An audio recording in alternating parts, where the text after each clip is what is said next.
এজন্য একটা ভালো রমণী ঘরে আনবেন, যে আপনার জীবনটাকে সুন্দর করার জন্য জীবন দিয়ে চেষ্টা করবে।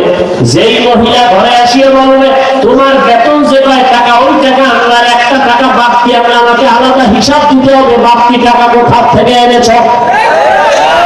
প্রত্যেকটা মা যদি ঘরের মধ্যে স্বামীর মাসের টাকা হিসাব নেয়, কোন স্বামী হারাম টাকা ঘরে ঢুকাইতে সাহস পাবে না। আম্মা জানেন আরো আনো, আরো আনো। এত বয়ানের পরেও কেন আমাদের পরিবর্তন নাই, দিল নরম নাই, চোখে পানি নাই? একমাত্র কারণ আল্লাহর আযাবের ভয় নাই। নারীদেরকে আল্লাহ এত মর্যাদা দান করেছেন,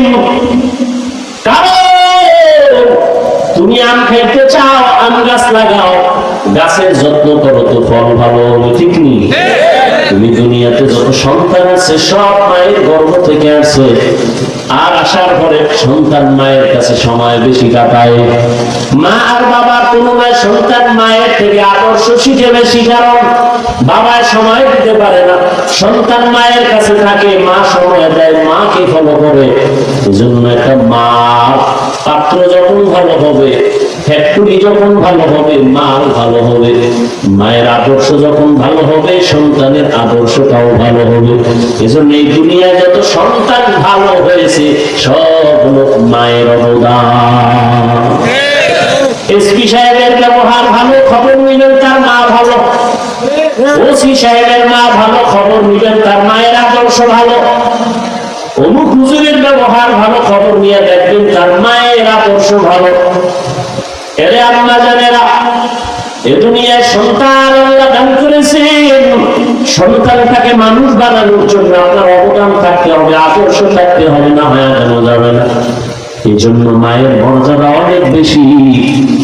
যদিও কোনো মা নবী না, কোনো মা নবী না, কোনো মা নবী না, কিন্তু নবীদের মা।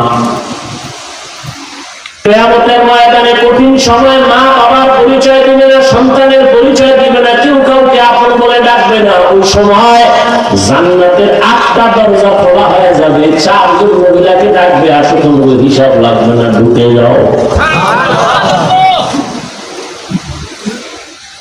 এজন্য দুনিয়াতে টাকা পয়সা কিছুই না।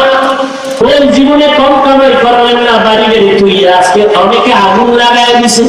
জীবন দর কামাই করলেন, কি লাভ হলো? সেই বাড়ি বেড়ে তুলিয়ে পিছনে কত সময় দিলেন, না ছেলে খাইতে পারলো, না মেয়ে খাইতে পারলো, না বউ খাইতে পারলো, না আপনি খাইতে পারলেন। এই সম্পদ দিয়ে লাভ নাই, এই বিল্ডিং বাদ দিয়ে টিনের ঘর ভালো। কি